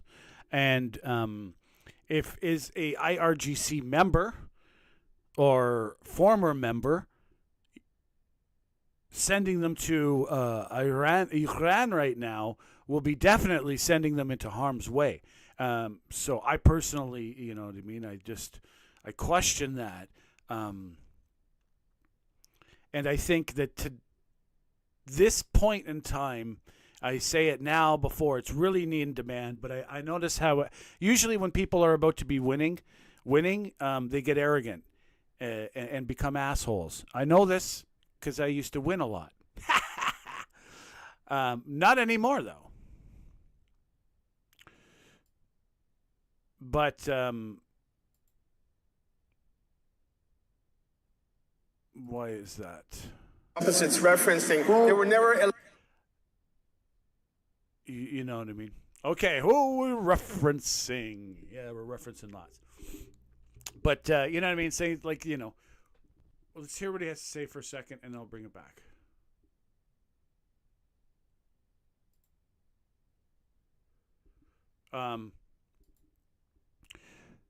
But basically, when you are winning on a team of winning and all this stuff, he's actually a conservative member. Once you go on like that, you become arrogant, right? And you get, not everybody, but you'll get a few members of your team who will start picking on the other ones who are now have no leg or no defense, right? So they get picked on, and those people get picked on, and then they harbor resentment. This is what happens with human nature so many times that we need to combat against it. Because I believe what'll happen, that person will hold resentment, and it'll come back to everyone who's arrogant. If you don't win with grace, like they teach you in soccer, they have a good game at the end of the game, then you will get to fight again. You're just automatically going to fight again. And right now, I believe that we're going to win this one. That new leader will be gone eventually. They will get it eventually, in my opinion. I may be wrong. But if all of those millions of people who are right now supporters of the government of the day, and remember, it's a religious thing, so it's a lot of their whole identity, are being laughed at. Oh, it was so easy for us to destroy them. And they're not talked about with any type of respect. It's going to hurt that person to their core. And some of them will harbor that for the rest of their life. And so that's what I say is now, at this point, is you say that they are excellent. Now that we know, I believe that we know we're going to win, you have to say things like when you know, they're excellent fighters. You give them respect, but you're ushering them out from being the leaders of the country at the same time. But saying, with respect, this and that. But what happens, like I'm saying again, you get these, what they usually are, they're the weakest people that you have in your group. They're the people that pick on others. They will rise up. And they're about to rise up, and I'm starting to see it now. They're going to start picking and laughing and pointing the finger and laughing at the Iranians that are getting their asses handed to them because the American force is unbelievable. But you're not on the American force. You should have, at this point is when you need people like myself, others, the conservative side of the fence, to stand up against people who are not being very Christian in the defeat of their enemy, right? And I have nothing good to say about the IRGC or anything, but I do have, nothing is the wrong word, respect. I give them respect, and I would like this to be a chapter in their history, in their life, not the next chapter. And there's only one way of doing that, and that's giving them shaking their hands before it's all over. You know what I mean? And talking down those that are destroying and picking on people and laughing, humiliating those that are IRGC. Like, we know this. They won't go away. We did this in Iraq. They didn't just go away. We got ISIS. These people that are in IRGC are like 10 times better than the beginnings of people that were ISIS. Now, the people of Iraq, the fighters of Iraq, they respect, and then they went to prison, and then they created this ISIS, and they got even tougher. Well, if we do that same thing with the IRGC people, we won't be able to defeat them. These people will crawl 10 miles to get one shot off. You know what I mean? This is beyond what we will be able to, well, of course we'll win. But my opinion, and the only way to thwart, my opinion, ISIS of Iran is to now start saying respectful things about the regime that's going to fall. And it's not a weak thing. It's like, progress forward. But I don't expect to see it much. You just get those people, like I said, I really detest these type of people who are the type of people that keep their mouth shut until they can see someone has no way of attacking that person or their group when they see that they're totally vanquished. Then you see those people come out and attack and laugh and because it is a joke to them. They can laugh because they know that there's no repercussions is going to come against them. People don't usually make jokes and laugh at people that they think can really do damage to their life, right?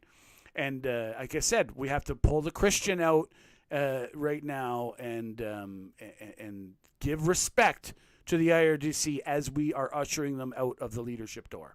In my opinion, I know nothing. Obviously, you got 2 fucking viewers. All right, let's listen to this. At taxpayers' expense. Public safety. Mr. Speaker, to be clear, the number that the member opposite's referencing, they were never allowed into Canada. Those visas were revoked as they were outside of Canada, Mr. Speaker. But let me just say, for the record, that individuals who are believed to be members of the IRGC are being thoroughly investigated by the Canada Border Service agencies. They're going through the legal process of being removed. Some have already been removed, Mr. Speaker. We will continue to ensure that every single member who is inadmissible to Canada who are members of the IRGC are removed. The Honourable Member from Madawaska-Restigouche. Mr. Speaker, cancer affects almost all families in Canada. I lost my wife, Stephanie, at 34 years of age because of cancer. She believed in the importance of research in order to allow us to save lives. In Canada, we estimate that around 4 out of 10 cases of cancer could be avoided if we had better prevention and risk reduction measures. Can the Minister tell us about the investments that we're making in order to advance cutting-edge research against cancer?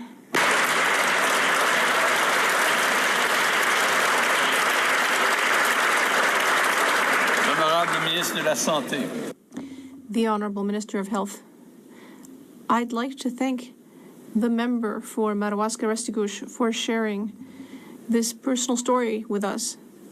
And it is for people like Stephanie that our government is investing more than $40 million into cutting-edge research in the area of cancer prevention. These investments will enable us to reduce the burden of cancer and save lives. By supporting these projects, we are moving science forward, we are improving prevention, and we are coming closer to a future where we will have more effective cancer treatment. Thank you. The honourable member for St. Albert, Sturgeon River. Mr. Speaker, the Liberals handed out a $200 million below-market value loan to a company to build a wind farm in Nova Scotia. It turns out that the chair of the company is the former leader of the Nova Scotia Liberal Party, and 3 of the directors are close family members of former Liberal MPs. So given that, are we to believe that it is just a coincidence that this cabal of Liberal insiders received this $200 million sweetheart loan? Cooper dug up some dirt. The Honourable Minister of Energy and Natural Resources. Mr. Speaker, I know the member opposite likes to think about cabals and conspiracies. Maybe he should talk to the Conservative Premier of Nova Scotia, who stood beside us and said this was one of the best projects he's ever seen, Mr. Speaker. Thank you very much. Honourable member for St. Albert, Sturgeon River. Mr. Speaker, we're talking about a $200 million sweetheart loan to Liberal insiders. Canadians deserve to know that their tax dollars are not being handed out on the basis of political connections to this government. So, if in fact everything is above board, the Liberals should have no trouble releasing all of the documents and all of the terms of the loan. Will they? Hear, hear. The Honourable Minister. Speaker, what this is a large megawatt wind farm that's producing thousands of jobs in Ontario, in Nova Scotia, giving the opportunity of people from Nova Scotia to buy renewable power. This is good for Nova Scotia. That's why the Premier of Nova Scotia stood beside it and said it was a great project, Mr. Speaker. The Honourable Member for Lévis-Lobinière. Scandal after scandal, Mr. Speaker. Things are looking pretty great for Liberal wind farms. This week, we learned that the Liberals gave a $205 million loan at below market rates, as well as $150 million in subsidies for a Liberal wind farm in Nova Scotia. And to be a member of the board, you need to be a former Liberal member or a member of the Liberal family, without exception. Mr. Speaker, why does the Liberal family get these subsidies and sweetheart deals, all of this paid for by Canadians?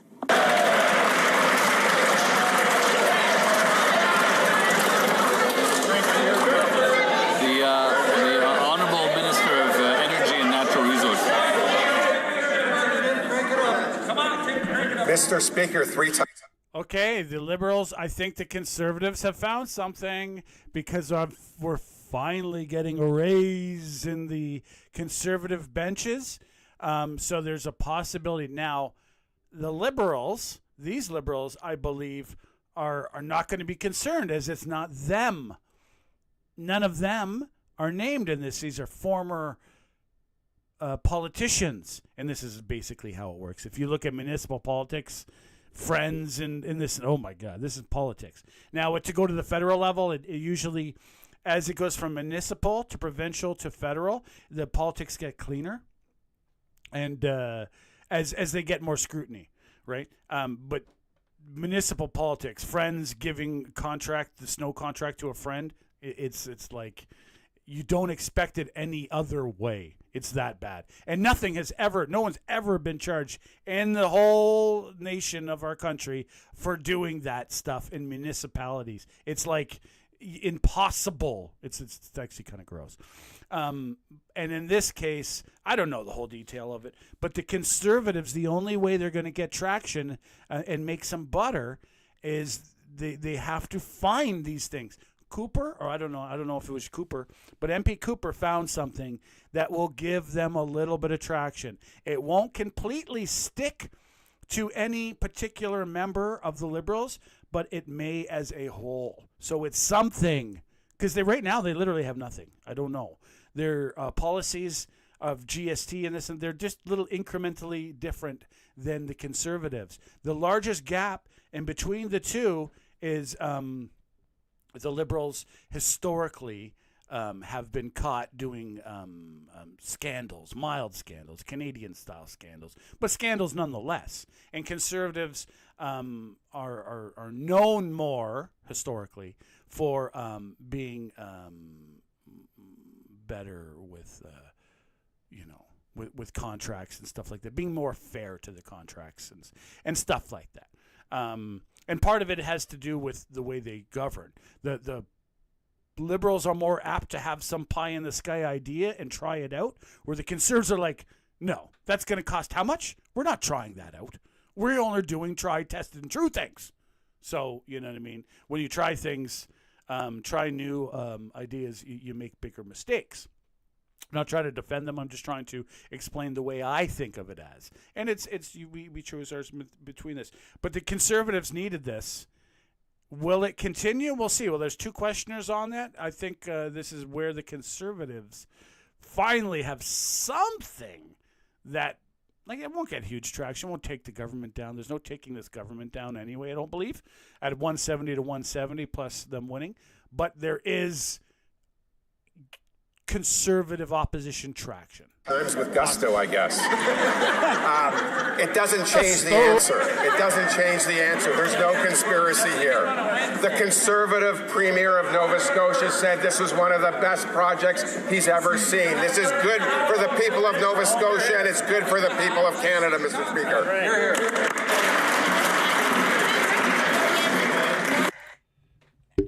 And to be clear, I don't think there is anything here, but it's something that can look like something. You know what I mean? Hopefully no individuals get named in this, because like I said, you know what I mean? It's just the whole idea of the Liberal policy of it, not the individuals going down. In my opinion, I think it's probably most likely, you know what I mean, above board and everything like that. There's only so many players in the windmill business, and most of them are lean left. So, you know what I mean?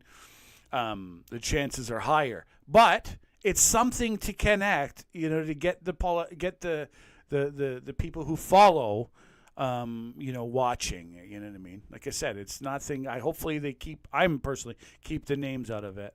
And just say, all this policy. I think that I looked at this windmill project. It looks to be a great project. Overall, it's going to be a really good thing for Nova Scotia and the country going forward. So it's, you know what I mean. But Coop may have found something. You know what I mean? You got to have something on question period to get the base excited, right? You got to give the base red meat, or else, your funding goes down. Daryl Sampson says thank you. Well, I have the honourable member for Sudbury. Yeah. Mr. Speaker, over 1/3 of Canadians are hit with NSF, non-sufficient fund fees, and those fees can be as high as $50. That's money Canadians can be using to pay towards rent, food, and other essential items. Can the Minister of Finance tell this House how we are helping Canadians with affordability by capping NSF fees and lowering banking costs? Mr. Speaker, I want to thank Mark Connick for a great question, and I know that everyone wants to hear more good news, Mr. Speaker. It's Thursday. In fact, yesterday, she is right, we have announced that we're capping the non-sufficient funds, Mr. Speaker, to $10. $10, Mr. Speaker. We know that 1/3, 1 out of 3 Canadians is affected by these fees. It's going to save $600 million for Canadians, Mr. Speaker. We're going to continue our quest to make life more affordable, to help Canadians, and to build a strong country, Mr. Speaker. The honourable member for Cowichan, Malahat, Langford. Later today, Vancouver Islanders will gather at the British Columbia Afghanistan War Memorial in Victoria to mark the 12th anniversary of the end of Canada's mission in Afghanistan and remember the 165 lives of Canadians who were lost there. Canada's mission in Afghanistan was the longest military campaign in our country's history, where more than 40,000 Canadians served. We remember the courage, sacrifice, and service of those who answered the call. Mr. Speaker, it saddens me to ask, however, why has this Liberal government failed to build the dedicated Afghanistan War Memorial here in Ottawa that was announced 12 years ago? Shameful. The Honourable Minister of Veterans Affairs. Mr. Speaker, we thank all Canadian Forces members and their families for their service to Canada, and we acknowledge the incredible contributions that Canadians made in Afghanistan, including the 158 who made the ultimate sacrifice. Acknowledgement of Canada's serving members is incredibly important, and we continue to move forward with that. I look forward to sharing more with my member opposite in due course. The Honourable Member for Rosemont-la-Patrie. Mr. Speaker, Israel and the United States are attacking Iran on false pretenses of the nuclear program, and now the whole region is in a crisis. Meanwhile, Netanyahu is taking advantage of this to once again bomb Lebanon. Hundreds of civilians have been killed, thousands wounded, and nearly 800,000 people are displaced and fleeing. France has taken a clear position to defend Lebanon, its people, and sovereignty. And what's the Liberal reaction here? Nothing. Total silence. It's disturbing. When will this government have the courage to say enough is enough and defend Lebanon? L'honorable ministre des Affaires. The Honourable Minister of Foreign Affairs. Mr. Speaker, I don't know if my colleague heard today's announcement, but our government has announced support for Lebanon. Specifically, $37.7 million. Humanitarian assistance for people in Lebanon, for people who are suffering. MP Anand is not having an enviable job of late. As you can see, her hair is slightly frazzled, of course, metaphorically. She's got the toughest job. They're not mentioning about how Canada got targeted. Is a mistake, I believe. A minor one. Nobody's got reported. But she's been having to comment on all kinds of things Canada has no sway over, and it's the last few days. It's like everywhere you see MP Anand. Like I said, she's probably sleeping good these last few days because she's getting long, hard work days. Hopefully things calm down over in the world lately, so we, Due to the current situation in the country, We will continue to be there to offer humanitarian assistance. And we will continue to ensure. The honourable member for Courtenay-Alberni. Mr. Speaker, because the Liberal Fisheries Minister has failed to explain the Pacific Salmon Allocation Policy Review, misinformation is spreading across the West Coast. Recreational fishing is essential to many Vancouver Island communities, which are uncertain about their future, and that confusion is fueling division and racism. This review was directed by the courts to update an outdated policy with conservation first, recognition of constitutionally protected Indigenous fishing rights, and fairness for everyone on the water. Explaining what this review actually means is the minister's job. When will she show leadership and set the record straight? The Honourable Minister of Fisheries and Oceans. Thank you, Mr. Speaker. And as the member knows, it was an extensive review. The policy was established in 1999. Due course, obviously, we need to look at this. There was 6 years when the terms were reviewed. A full year of consultation, which closed the middle of January. We are now reviewing the work, and when we're ready, I am pleased to bring our findings forward. And that's it for question period today.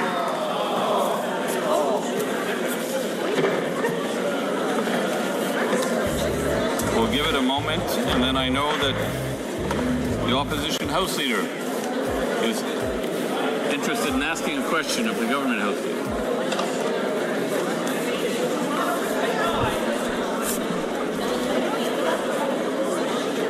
Hey, there we go. That's question period. For you and me, it looks like there's just one. Oh, no, it's just me on the stream. The Liberals, there we go. I had a big, huge stream today. 58 views, according to my thing. Wonderful. Oh, question. I'm going to listen to this question. And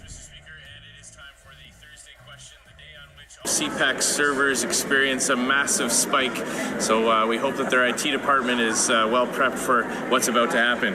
I wonder if the government House Leader could update the House as to the business for the Chamber for the rest of this week and the week after our constituency work week. Especially curious to hear if he's actually going to be tabling any kind of action plan to not just ban new IRGC agents from entering the country, but to actually deport the ones that are in this country and causing so much harm to Canadian citizens and security, and of course funding terrible regime in Iran.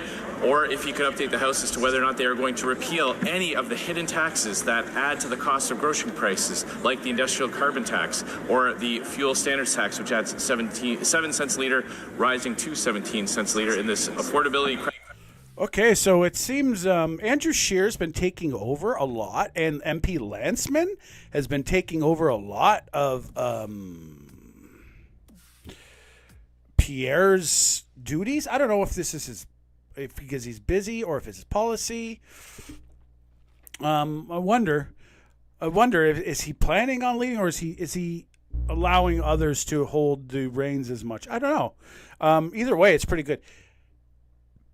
There is a tough position. Okay, so IRGC sending them away, I repeat this, is probably not a good idea, as they are probably be sent to somewhere. You know what I mean? They can get injured.